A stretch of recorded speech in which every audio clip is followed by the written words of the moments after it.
What's up, Internet World? We're the News 19 Nerds. I'm Michael. I'm Lauren. I'm Hooded Justice. Psych! I'm Avery. You've been a bunch of different heroes in these reviews. You've been the Red Scare. Yeah. You were someone else before that, too. When I had on the jersey, I was King Griffey Jr. You did say heroes. That. Yeah, heroes. heroes. Not all heroes wear capes. Right. So this is episode 6 of Watchmen. 6. Yeah. I feel like as we got over the halfway point of the episodes, now we're starting to go downhill. Mm-hmm. More information is coming out. It feels like it's snowballing to something big. Oh yeah. They gave us 3 episodes left. The promo for the next episode looks crazy. Mm-hmm. But this episode was... It was wild! It was wild. This might take on as either it's close race for this is my favorite episode compared to like the first episode that we saw. This might be the wokest Watchmen episode I've ever seen. It hit on a lot of topics, right? A lot. Yeah. I don't even know how do we begin this without getting into spoilers. I mean, you can just say so our reaction to it, my reaction to it was pretty much like, whoa. If you could, put that in a bottle and sell it, it'd be whoa. Excitement. You boom, Black bam, Rob? pow. Whoa. Yeah, in a like, bottle. Whoa. Okay. Whoa. But no, it was really cool. I really enjoyed this episode, and I wanted something like this. I remember you saying, we don't need this. At one point. Based on, I was like, there's certain stuff I didn't need to know about other characters. This kind of proved it was cool. It was something different. And I feel like, once we get into spoilers, I'll bring up the next topic. What do we think in terms of like the direction of the show? Like it was shot in black and white. Yeah. Well, I mean, I feel like this one, because as you saw in the last episode, Angela Abar, she took her grandfather's nostalgia. So we know that this episode was going to be like, okay, we're going to be going down a back down memory lane type thing. So I like the way that they shot it because, it wasn't her reality, but it was his at one point, and there were pops of color every once in a while. For things that were of importance, right, that honestly still have relevance today. Mm-hmm. In like the present tense of the show. I like the idea of them intercutting between the actor who was the young version of her grandfather. Mm-hmm. Wasn't that the same dude that was on Fences? He was the older version of Denzel's son. I think so. That's what I think. I think so. I don't remember when I've seen him before, but I don't remember what show or what. But so yeah, it's definitely not a spoiler. I don't think to say that. At least we know this was going to be a flashback of her grandfather's memories. Mm-hmm. I like the part where they would cut between the younger version of her grandfather and then her being in the same scene. I like the way that was cut all the time. Overall, what do we think? I mean, I guess we got to get in spoilers really because there's. Is that all we have for like how the episode was? Where's this ranking y'all episodes of the show? I wasn't ranking them. I really wasn't. I don't know how to rank these. Like. Almost like we was watching a whole different. It was a different show. I mean, like it was. Even the format was different in terms of stuff we've come to normally expect from Watchmen episodes. Yeah, it was different. Spending so much time in the one scene. Was there a different director this episode versus the others? Probably. The person who wrote it. What's his name? I just looked it up because it was Damon Lindelof and somebody else. Let's see, writing credits. Cord Jefferson is the one who wrote this episode. Yeah. Cord Jefferson, you did a heck of a job. Hello. Yeah. So I mean, we liked it. Short and sweet. We liked it. We can get into spoilers here because we got stuff to spoil. Yeah. Do your spoiler hands. Oh my bad. Yeah, do your spoiler hands. So Watchmen is doing their own version of White Chicks. That's not what I took out of this episode. But yes, when you have somebody going around in whiteface, yes. Partial whiteface. It's just this. It's just this right here. Yeah. He knows who he is. He's a dude playing dude. That's another dude. But like no, in all seriousness, it was and I wish we had our comic book expert here, but he was too busy for us today, unfortunately. Because I just want to get his take on what he thought of the episode overall. Because I've kind of looked back at some of the panels in the Watchmen, the comic. You don't really. Whatever. Somebody will correct me. That's fine. I don't care. In the Watchmen papers, the book, all that stuff, whatever. You don't see it. You don't see a lot of panels of Hooded Justice. Right. I think you might see him in 2 different panels. There's that one time where he comes in to stop the rape of Jupiter, the original Silk Spectre with the comedian. Okay. And you see him, and he has whites in his, around the eyes. So for the most part, we always assumed he was a white man. Mm-hmm. And maybe he was in here. Well, he wasn't. Well, I won't say that he wasn't, but like they never confirm it because he never takes off his. Right, but maybe this was an opportunity for them to write it the way they want to, the storyline is, because this even though it plays off of, it's like historical fiction, they might not have put the Tulsa setting into. Well, yeah, the Tulsa setting was different for sure. Yeah. But like the idea of hooded justice has always been there. Right, and like Gibbons and Moore, when they put the book together, they never gave a full identity or revealed his identity. But was he the first? He was the first. Okay.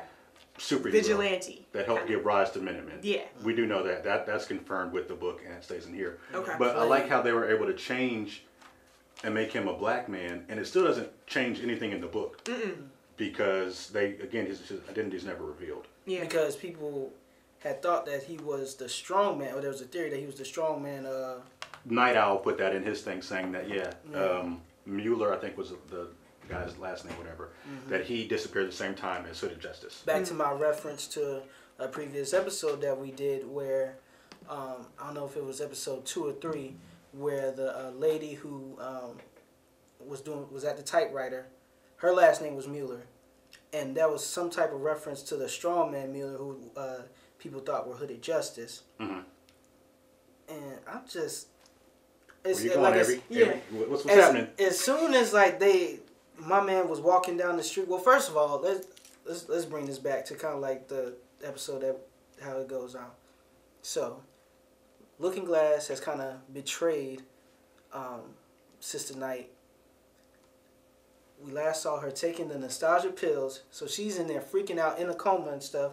She gets transferred almost back to time. This is like the trip that she's on of Will Reeves, who they were saying is also a reference to it's some like the first black cowboy. Are you talking about the Ranger, Marshal? The Marshal? Yeah. But like in real life though, it's well, like that was his favorite movie. He watches that constantly. Mm. And that was the movie that, where he lost his mom and dad, right after he saw that movie in the theater there in Tulsa. Mm-hmm. But one thing that I thought was bizarre about this, but it makes sense, his relationship with his wife June.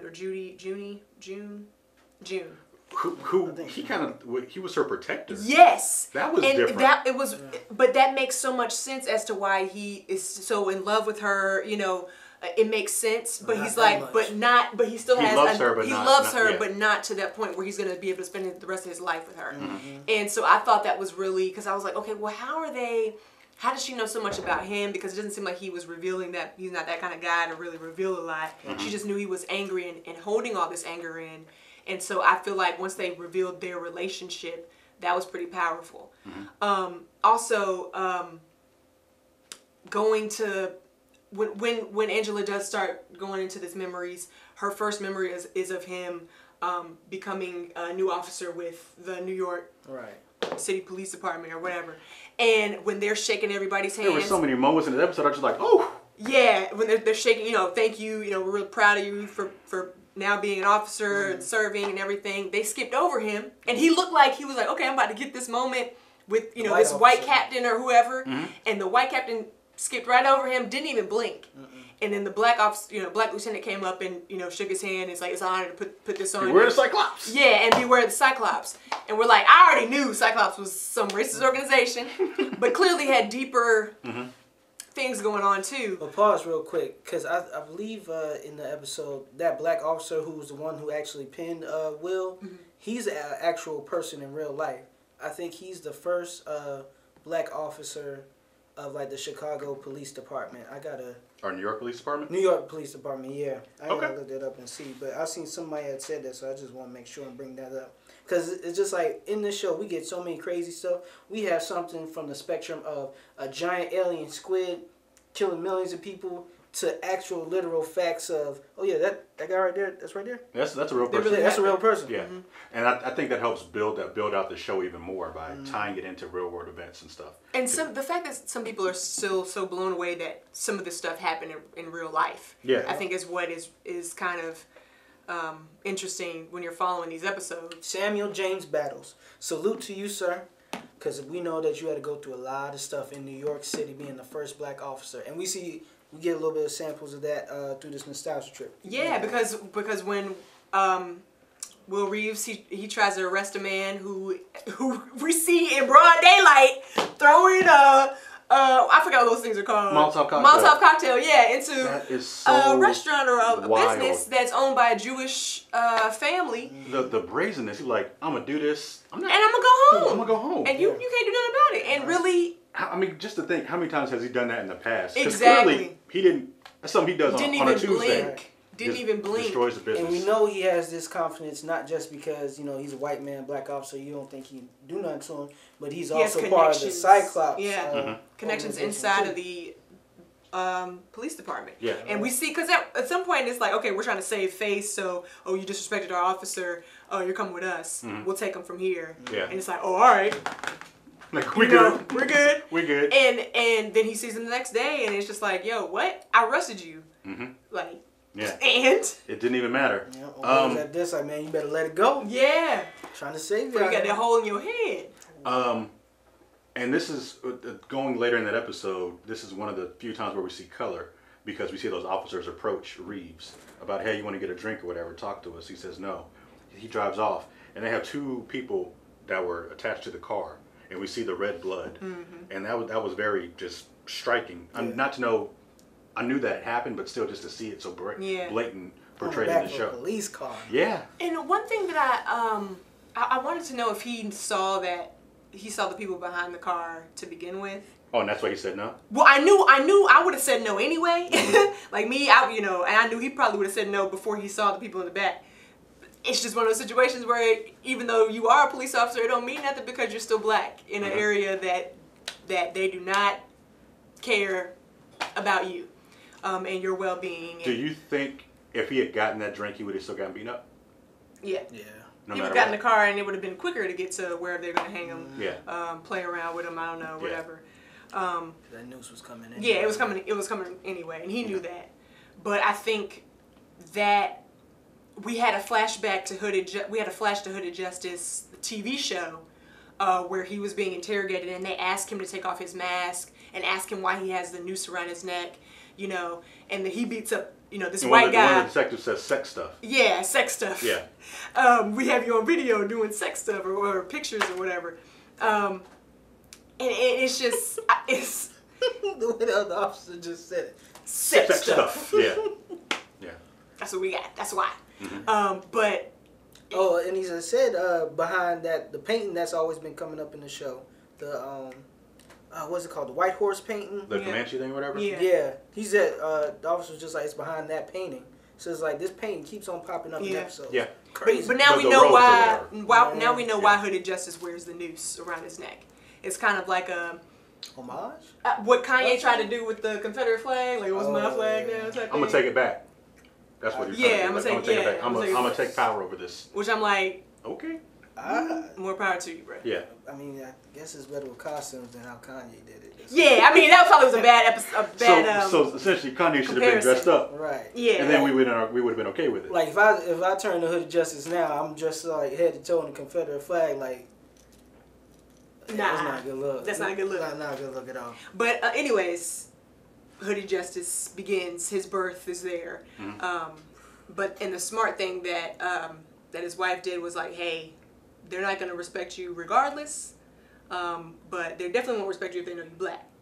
So we're going to just, since it's all that's going to be seen, we just go. As soon as he did that, I was like, oh, that's Angela. That's Angela. And that's a really cool parallel that they did. The same type of paint, makeup, and almost like the same dimensions and depth on the face. It was pretty much the same. Yeah. Both wear hoods. Oh my Yeah, I was like, oh my god, this is so wild. Like all throughout the episode, I was like, whoa. And throughout her flashbacks, she was getting morphed into that scene. Even when the first bit of makeup happened, right, and she had the mirror looking at him, and you saw his body, but it was Angela's her face. Yeah, that was cool. I was like, yo, and I think she could have. I love when they do scenes like that. Yeah, and I think when they were trying to get Angela out of the coma. They had her husband there, Kyle, and he was saying the things to get her out. And I think that she could have got out at that moment, but she wanted to stay in to figure out a little bit more. Really yeah. Right. Because she blinked, she understood what they were talking about. Yeah. Going ahead, and we'll come back. We're just going ahead. I mean, I guess Will kind of did set that man to hang himself in a way. Because we were like, there's no way this 109-year-old man can hang this dude. He's like, oh, I'll get him to hang himself. It was interesting to see him use that mesmerizing technology. Oh man! And what do y'all think about that? Like, I mean that's a real life things people have studied before, right? Of trying to hypnotize people, and it's just diabolical. I'm curious to see what Will's going to do with it because we know the technology still exists. He didn't give it away. Right. So will it come into play again? Will it be used against the 7th Cavalry? I don't know. And I want to know what he was going to do with the projector that he took. To me, I took that to mean he was studying the mesmerizing technology and compacted it down to the flashlight. And but whatever the strobing thing. He didn't take the little pyramid things that were on the table. Okay. But it looked like that was what was in the flashlight. Okay. So I don't know if he made that on his own or if he went back and it was burned down. So I don't know. Anyways, he finds out where these where some of the one-eyed, the Cyclops people are. Which is kind of like how Looking Glass found the 7th Cavalry. Yep. Yeah. But before that, his old buddy that he arrested walks by him, and he doesn't even recognize him. Nope. Right? Because we all look alike. Right? That's wild. That really drove a point home to me. It's like, wow. You mean absolutely nothing. Nothing. Because you even arrested him and he don't know who you are. Because not only that, there's no way in the world you see that many black police officers you would at least recognize. Like, right. Yeah, like, whatever. That's wild. Like, that was kind of like, come on now. And I want to know, you know who he is. The invite to the warehouse. Like, you know good and well that was going to be a setup too. It's just like, y'all, ooh. I was at home like, ooh, do I want to go to work today? God. Frustrated, man. It's like watching Rosewood. And that's what it kind of felt like. It kind of felt like a Rosewood moment. I had some Rosewood moments there, which is not okay. Right. So I was like, okay, let me get through this episode. Let me watch a little bit of Law and Order, SVU, to get me back in my regular mindset. What do we think about this man essentially taking justice into his own hands? This black man taking justice into his own hands. I mean, who's going to believe him? He knows he can't bring anybody to justice because you can't trust justice at this point in time, Right. So do it's we think he was giving out justice or just dishing out revenge? Dishing out revenge. Because his wife kind of brings it up. Yeah. You're just angry. You're just angry. This isn't really justice anymore for you. So I'm gonna take our son and go back to Oklahoma. It's wild. Yeah. It was also funny how we got a kind of like a parallel contrast thing to how the American Hero story, which I think people were trying to say is like a play on American Horror Story. We saw in the show how they did that like grocery store fight. Then with the background, now we see how actually the fight went down real. And what the reason for the fight was. Yeah. And it was cabbage. Yeah. Cabbage in flashback. Yeah. Wow. Everything's going like this. Yeah. It's connecting. Lettuce and all your cabbages and all that stuff. Yeah. Y'all don't and the relationship right now though. You said what? Don't eat the romaine. Consumer alert 16 at news. You can't even say it. 16 states already have E. coli outbreaks, so watch out for that romaine lettuce. This news man brought to you by News 19. Salinas. That's why you the anchor and I punch buttons in the back. Oh man, but also the relationship with Hooded Justice and Metropolis. Yeah. That was wild. That was apparently that was real, based off of a real relationship. And what was funny to me in that scene when they were in bed was how Metropolis was like, "Hey, so you're gonna have to keep your secret." And I'm thinking the secret is that they're together. Saying that people, not everybody's as tolerant. And I'm like, wow, they're really hitting on this. But it was like, nah, because you black. And I was like, Mm-hmm. Well, I mean, Cool. that almost speaks to another thing. It does. It's almost like they would tolerate him being gay but not being black, Yeah. which is interesting. I mean, that's a commentary for sure on whatever's going on. He's still black. Right. Because they mention in the comic book, the comedian talks about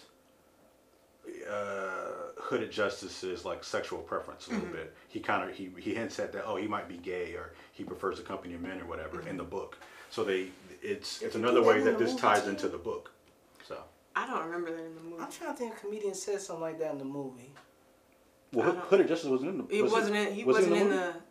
Well, I don't think he was in the Watchmen movie. No, I mean they had remember the quick in the intro doing the like the slow stuff. Yeah. They had the pictures of him, but I guess no, it wasn't really anything Yeah. like that. But yeah, that was interesting. And Hooded Justice, did you not get the memo that black men don't cheat? You left your black queen home for a supposed superhero that played you. He did play him, because as soon as he was like, oh, we're introducing Hooded Justice, and he's like, this is what I'm going to be working on, he was like, bruh. He's like, we're not worried about We're not working on that. We're not worried about the We gonna get the people that are causing mayhem at the little This will grocery get us our store publicity and stuff and whatever. all that stuff. But we ain't going deep into this conspiracy that you got going on. Everybody just made me mad. Man. And so I'm like, dang, they're using you again. And his wife tried to say that too. It's like he joins the police force, gets treated bad. They use him. Joins the Minutemen, gets treated bad. Yeah. And even during that riot scene, that was what blew me too. Is like, he's going there as an officer, and the white officer's like, we're glad that you're here. You can speak their language. We need somebody that can speak their language, kind of thing.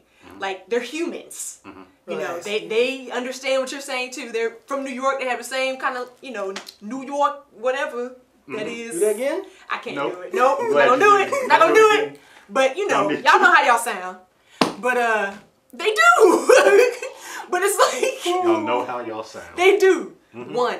You know what I'm saying? All that. They know. But the fact that it's like, oh, we got a black cop, talk some sense into him. You speak jive? Right. Go speak jive. Go speak jive, basically. Yeah, pretty much. Oh. And to find out that they was brainwashing these people. Oh my gosh, man.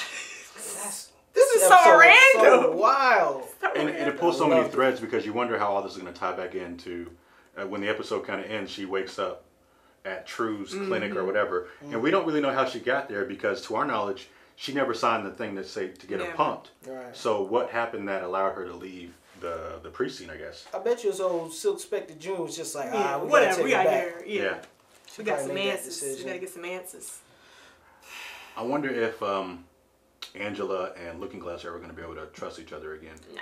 I hope so, just because I like Looking Glass. And I understood why he did it. I was mad that he did it, but I understood what happened to the character because he just lost faith in everything. So he's just like, whatever. Because his whole dogma that he had, his pragmatism was gone. And he's like, so I would just like them to team back up because I like them as a duo. But I don't know. Looking Glass. Yeah, we didn't see him at all this episode except for that flashback to the previous episode saying. Yeah. Speaking of stuff we didn't see Veep. Yeah, we didn't see Veep either. Oh. Which I don't know if I needed to see him this episode. What was he gonna add? I don't know that he would have added anything, but this was the first episode that we never got anything from him. Right. And it's interesting, you guys didn't even notice it, apparently. Yeah, Until I said it. did not Avery, you were notice just like, whatever. Yeah, I was like, oh yeah, that's right. So I wonder if we didn't need it. Next episode is probably gonna be. Yeah, it's gonna be a lot of that him. promo, yeah. There's gonna be a lot of him. I think next we're episode. going to finally figure out how he got to Jupiter. Yeah. One of Jupiter's moons, because it's like he's in a courtroom or something. So that'll be interesting for sure. Man, it's gonna be wild, bro. And I was kind of wrong about the panda thing for the 6th episode. We didn't see Panda We at still got 3 all. more episodes for Panda. The episode was black and white. Like It was mind blown. Better speak it into existence. Mind blown. Okay, y'all. We done with this foolishness. Let us know in the comments what you're thinking of Watchmen so far. What do you think of this episode? What does it rank out of the 6 if you're ranking them at all? What do you think of... Something we didn't talk about is the whitewashing of vigilantism and superheroes. Yep. Oh, yeah. Like, We ain't got time for that though. I mean, if we're gonna talk about it, we can talk about it in this episode. Yeah, So I this mean, is the one- if you want to go. Did you guys read Peteypedia? I am for this before we did this now. Long. Okay. Maybe we can't talk about it. Okay, there's a part. I can talk about whitewashing all day. I don't need no Peteypedia. Well, it sets it up because They have, in the most recent documents for Petey, that reference episode 6, who's Petey? Dale Petey? That's his name, right? He talks about the cultural bias that he had in his mind already. Because at this point, they've acknowledged that Will Reeves is Hooded Justice. So the memo that he writes, it talks about, it's interesting what American Hero Story did and didn't do, because everybody assumed Hooded Justice was white. Even I assumed he was white. So all the stuff that he hated about American Hero Story, like the biggest, I guess, lie is that the guy is black, not white. Yeah. And that didn't even cross his mind. Nope. So tie all that into just whitewashing of everything was done by a white man. What do you think the show is trying to get at with that? I mean, that's just playing more on the maybe the wokeness factor that they have with this show, or it's so many elements to reality that's a problem and an issue that people, that they can just, like the creators of the show, the writers of the show, they can just throw into. Whitewashing is a thing that really happens. So for a popular show that's going on TV in this Watchmen world, yeah, it happens. It's not too far fetched that a hero will get whitewashed, especially when in the show they didn't, especially when the actual identity of Hooded Justice wasn't really revealed, like in that world. So I was just like, yeah, let's just make him white. They're still doing this. Didn't they have an article recently talking about how they want to make a Julia Roberts, Harriet Tubman? Yeah. No one would know. That's a funny movie. That's as funny as man, let's do that. Leonardo DiCaprio playing Martin Luther King Jr. Yeah, let's do that. Why not? It's bad, but I will watch those movies. All right, now we're done for real. Glad No, we got but to like this no, topic. whitewashing exists. Like Yeah, it's real. it's a real and I thing. think the fact they put it in this show that is like a historical fiction kind of show, I think it's spot on. I think that this show has so many elements that bring all different types of people together, right? When you talk about race, we talk about identity, sexual identity, and the history behind certain things. All that's tied in the show, and I feel like I want to hear from other people about, from all different types of ethnicities, backgrounds, how they feel about this show, because to me, it really does hit home for me with a lot of the historical references that they have.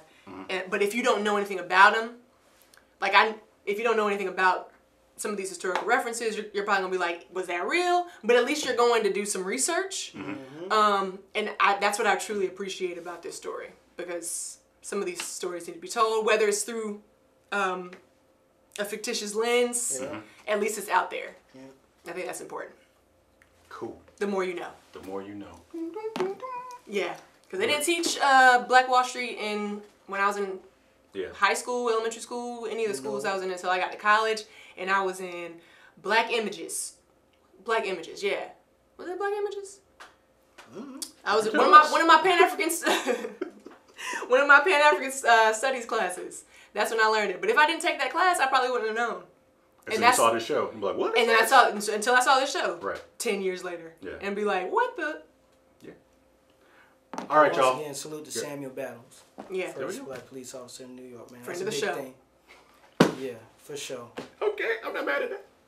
I respect that, y'all. This is what you wanted. Yep. You guys continue to come. We appreciate that. You can like this video, also comment, subscribe on it right here on YouTube. You can also find us on Twitter, Instagram, Facebook, and WOTX.com. Hey, Point the Guns, we out. We out.